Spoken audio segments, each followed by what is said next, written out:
दोस्तों, एक electronic circuit बहुत सारे कंपोनेंट से मिलकर बना हुआ होता है, जैसे resistance, capacitor, diode, IC, transistor और बहुत सारे ऐसे कंपोनेंट्स होते हैं जो इलेक्ट्रॉनिक सर्किट में लगे हुए रहते हैं। उनमें से एक डायोड भी है। डायोड के बिना कोई सा भी इलेक्ट्रॉनिक सर्किट अधूरा है। हर किसी सर्किट में अगर आप देखें तो एक ना एक डायोड किसी न किसी रूप में जरूर लगी हुई रहती है। भले ही वो जेनर डायोड हो, भले ही वो रेक्टिफायर डायोड हो, भले वो डीसी डायोड हो, भले वो शॉर्ट की डायोड हो, भले ही वो एलईडी लाइट इमिटिंग डायोड हो, भले वो फोटो डायोड हो। हर सर्किट में एक ना एक डायोड जरूर लगा रहता है। अगर हम किसी छोटे सर्किट की भी बात करें तो इसमें भी एक दो डायोड आपको जरूर मिल जाएंगे असेंबली फॉर्म पे। किसी भी सर्किट को उठा लो, एक डायोड आपको जरूर मिलेगी। एक मिल सकती है, 10 मिल सकती है, लेकिन मिलेगी जरूर।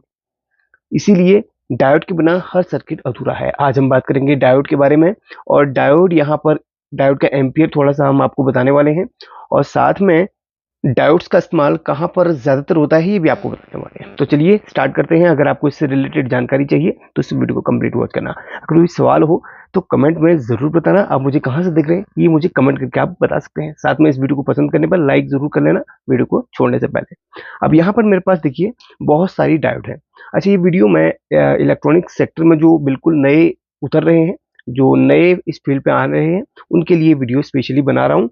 तो खासकर उन लोगों को इस वीडियो में ध्यान देने की ज़रूरत है। जिनको जानकारी है डायोड के बारे में, ये वीडियो उनके लिए बहुत ईज़ी हो सकती है।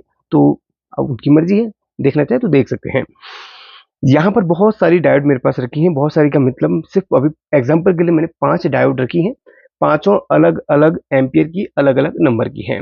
अच्छा, एक सिंपल भाषा में अगर आपको बताऊँ तो डायोड 2 जगह पे बेसिकली इस्तेमाल होती है। एक रेक्टिफायर पे इस्तेमाल होती है। रेक्टिफायर एसी को डीसी बनाने के लिए। अगर आप किसी भी इलेक्ट्रॉनिक सर्किट को उठा लें जो कि एसी से चलता हो और डीसी आउटपुट करता हो, तो उसके अंदर देखेंगे 4 डायोड बेसिकली लगी हुई रहती हैं।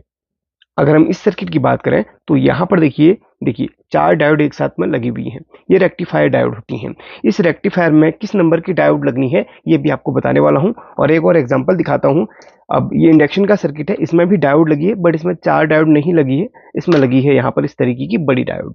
ये हाई ज्यादा एम्पियर का है, तो यहाँ पर इस तरीके की बड़ी वाली डायोड लगी हुई रहती है। तो यहाँ पर आपने देख लिया होगा कि डायोड को रेक्टिफायर में इस्तेमाल किया जाता है एसी को डीसी बनाने के लिए। अब डायोड का इस्तेमाल सर्किट में कहीं कहीं पर वोल्टेज को ड्रॉप करने के लिए भी बनाया जाता है। जैसे कि कहीं पर सर्किट में 2.7 वोल्ट की जरूरत है, एग्जांपल के लिए 2.7 वोल्ट की जरूरत है, और हमारे सर्किट में 3 वोल्ट कहीं पर बन रही है। तो एक डायोड को सीरीज में लगाकर उस जगह पर उसको 2.7 2.6 वोल्ट के समथिंग बनाया जाता है।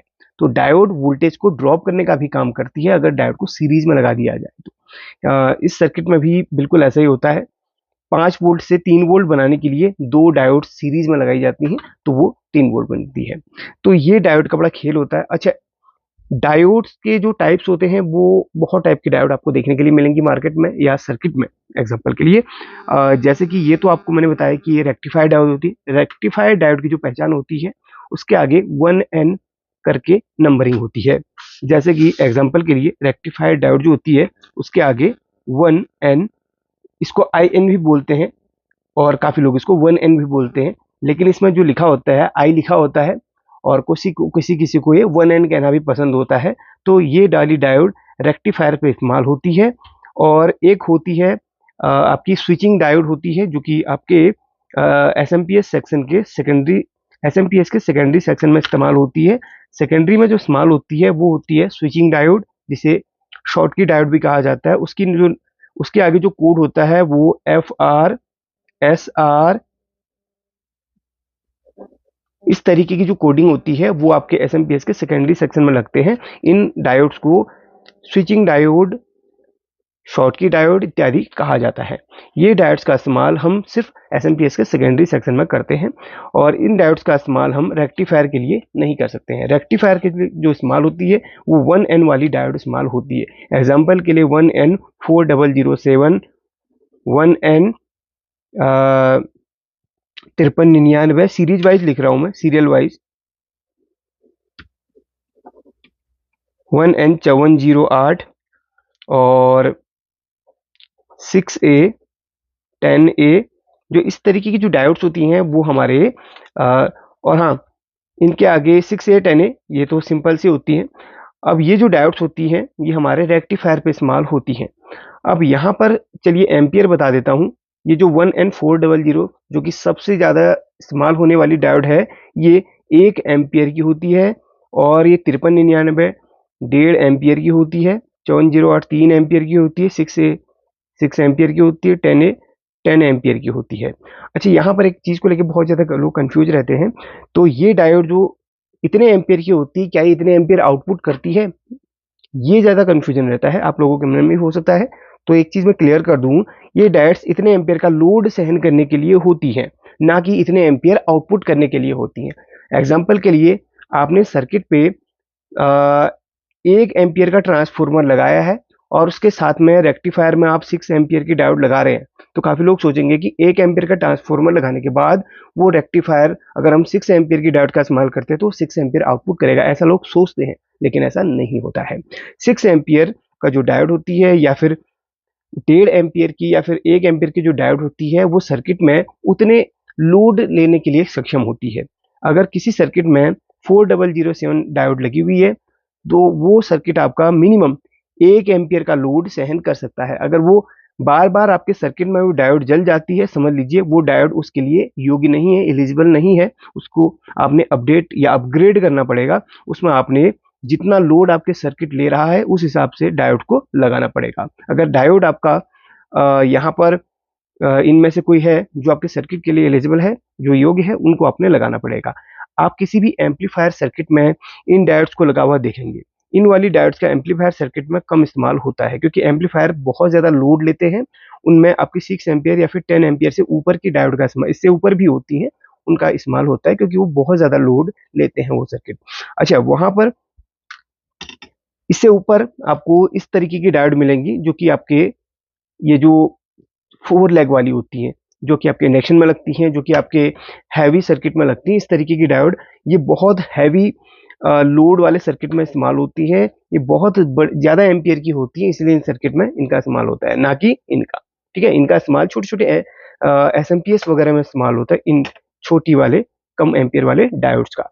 तो यहाँ पर आपने देख लिया होगा, ये 1 एम्पियर का लोड सहन करती है, ये 1.5 का, ये 3 का, ये 6 का, ये 10 का। इससे ऊपर भी होती हैं, जो कि आपको जैसे-जैसे आपको इनकी जानकारी चाहिए होती है, उनके बारे में सर्च करके आप उनके देख सकते हैं। तो अब आप समझ गए होंगे, ये जो 1 एन डायोड्स होती हैं, इनका इस्तेमाल एम्पियर के हिसाब से जहाँ पर रिक्वायरमेंट होती है, उस हिसाब से होता है। दूसरा, 1 एंड वाली डायोड आपके सिर्फ रेक्टिफायर्स में इस्तेमाल होती है या फिर कहीं पर वोल्टेज को ड्रॉप करना हो, उसके लिए इस्तेमाल होती है।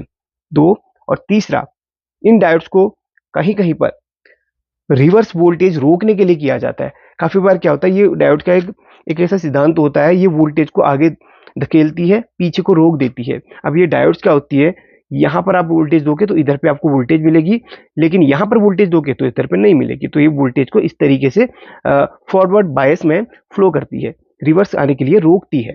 ठीक है? रिवर्स आने के लिए रोकती है, तो कहीं-कहीं पर वोल्टेज को रोकने के लिए भी इन डायोड्स का इस्तेमाल होता है। एक और डायोड होती है जेनर डायोड। वो सर्किट में वोल्टेज को रेगुलेट करने के लिए और रिवर्स वोल्टेज के लिए इस्तेमाल होती है, रिवर्स बायस में वो काम करती है।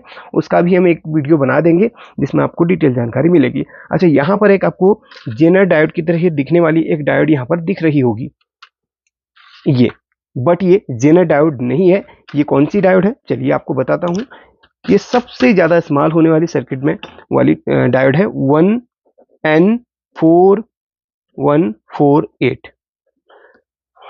ये कोई रेक्टिफायर डायोड नहीं होती है। इसके आगे 1N भले ही लिखा हो, लेकिन ये रेक्टिफायर डायोड नहीं होती। ये सिग्नल स्विचिंग डायोड होती है। सिग्नल को फास्ट स्विचिंग कराने के लिए इन डायोड्स का इस्तेमाल होता है, 4148 का। ठीक है? अब अगर आप सोचोगे कि इसके आगे 1N है, क्या हम इससे रेक्टिफायर बना सकते हैं? तो एलिजिबल नहीं है रेक्टिफायर के लिए, तो इसका इस्तेमाल सिग्नल स्विचिंग के लिए होता है। इसलिए मैंने इस डायोड को लिया है जिसमें 1N4148 लिखा है। बाकी उन डायोड्स को समझा दिया है। अब ये जो SR-FR डायोड होती हैं, ये रेक्टिफायर के लिए नहीं होती है। ये आपके एसएमपीएस के सेकेंडरी सेक्शन में ट्रांसफार्मर का जो आउटपुट सिग्नल होता है, उसको स्विचिंग कराकर यहाँ पर डीसी बनाकर आउटपुट कराने के लिए SR/FR डायोड का इस्तेमाल होता है। ठीक है, तो सभी डायोड के बारे में मैंने आपको कन्फ्यूजन जो भी आपके मन में था वो क्लियर कर दिया। अभी भी कोई सवाल हो तो पूछ सकते हैं। और हाँ, डायोड बहुत टाइप के होते हैं, फिर मैं आपको बता रहा हूँ। एक छोटा सा LED आप देखते हैं सर्किट में लगा हुआ बल्ब, वो भी डायोड के अंदर आता है। फोटो डायोड होती है, बहुत सारी डायोड होती हैं जिनके बारे में एक वीडियो बना दूंगा। ठीक है, तो ये भी डायोड ही है। ठीक है, ये लाइट इमिटिंग डायोड है, ये जलने वाली डायोड है। और जो भी मेरे मन में था इससे रिलेटेड जो भी चीज़ें थी वो मैंने क्लियर कर दी हैं। अगर अभी भी कोई डाउट हो तो आप मुझे कमेंट करके उस से रिलेटेड सवाल पूछ सकते हैं, यहाँ पर मैं आपको क्लियरली बता दूंगा। अच्छा, एक जो सवाल आप लोगों के मन में काफ़ी बार रहता है कि हम, देखिए क्लियर कर दूं तो बेटर होगा, क्योंकि ये सवाल भी बहुत लोगों के मन में रहता है। काफ़ी लोगों का सवाल रहता है कि काफ़ी बार सर्किट में जो रेक्टिफायर होता है उसमें 4007 डायोड का इस्तेमाल हुआ है, 1N4007 डायोड का इस्तेमाल हुआ है। और ये डायोड हमें मार्केट में कहीं भी नहीं मिल रही है। एग्जाम्पल के लिए, वैसे मिल जाती है, किसी भी सर्किट में भी मिल जाती है। सपोज नहीं मिल पा रही है तो हम कौन सी डायोड यहाँ पे इस्तेमाल कर सकते हैं? इसमें आप इनमें से कोई भी डायोड मिलती है उनका इस्तेमाल कर सकते हैं। लेकिन याद रहे, आपके सर्किट में कम से कम डायोड जो है कम से कम एम्पियर की होनी चाहिए, उससे ज़्यादा एम्पियर की लगा सकते हैं। सपोज आपके सर्किट में अगर यहाँ पर 3 एम्पियर की डायोड लगी है कोई भी, तो आप 1.5 एम्पियर की नहीं लगा सकते हैं, आप उससे बढ़ के लगा सकते हैं 6 एम्पियर की। अगर ये नहीं मिल पा रही है तो इससे 6 एम्पियर की लगा सकते हैं। अगर 6 नहीं मिल रही तो आप 10 एम्पियर की लगाइए। ठीक है, और 10 नहीं मिल रही तो इससे ऊपर की लगाइए, बट उससे कम की मत लगाइए, क्योंकि आपका सर्किट उतने से ज़्यादा का ही लोड लेने के लिए सक्षम है, उससे कम का नहीं। अगर 4100 से नहीं मिलती है तो इसको लगाओ, इसको नहीं मिल रही तो इसको लगाओ, लेकिन घट के मत लगाओ, बढ़ा के लगाओ। अच्छा, इन डायोड्स का ये तो आपको एम्पियर बता दें, एक छोटा सा चीज़ और रह गया है, वोल्टेज। ये डायोड जो ये 4007 डायोड होती है, ये 1 एम्पियर के लोड को लेने के लिए सक्षम होती है, लेकिन ये जो वोल्टेज होती है 1000 वोल्ट तक ये सहन कर सकती है। यानी कि 1000 वोल्ट AC को DC बना सकती है। ये डायोड 1000 वोल्ट तक को सहन कर सकती है। जैसे कि आप जानते हैं, कैपेसिटर उतने ही वोल्टेज के लिए सक्षम होते हैं जितना उनमें लिखा होता है। अगर कैपेसिटर में 450 वोल्ट होता है, वो 450 तक के ही वो सहन कर सकते हैं। बट ये जो छोटी सी डायोड होती है 1000 वोल्ट तक को सहन कर सकती है। और ये भी आपके 1000 वोल्ट तक के लिए लग जाती है। 1000 वोल्ट तक में आप इसको इस्तेमाल कर सकते हैं। इसको भी आप 1000 वोल्ट तक में इस्तेमाल कर सकते हैं। और लेकिन जो 6 होती है वो सिर्फ 400 वोल्ट तक के लिए, आप 400 वोल्ट तक के वोल्टेज में इसको लगा सकते हैं और 6 एम्पियर का लोड इजीली सहन कर लेती है। और 10A 1000 वोल्ट तक में काम करती है, लेकिन 6 से 400 वोल्ट तक के लिए लगती है। ठीक है, और ये जो 4148 जो डायोड है, स्विचिंग डायोड, ये लगभग 75 वोल्ट तक में 75 वोल्ट तक लगभग सहन करती है। और ये जो इसका जो एम्पियर है वो लगभग 500-600 मिली एम्पियर के समथिंग है। एक्यूरेट नहीं है, बट 500-600 मिली एम्पियर के समथिंग, कुछ ही मिली एम्पियर को सहन करती है। लेकिन ये सिग्नल स्विचिंग के लिए होती है, रेक्टिफायर के लिए नहीं। ठीक है, तो चलिए भाई, अब इस वीडियो को एंड करते हैं। मुझे लगता है कि आप में से बहुत लोगों को ये जानकारी बहुत अच्छी लगी होगी। अगर अच्छी लगी तो लाइक कर देना, नहीं लगी हो तो कर देना डिसलाइक, आपकी मर्जी है। बाकी सपोर्ट करना इस चैनल को, और भी कुछ नया सिखाते रहूँगा। Thank you so much watching this video.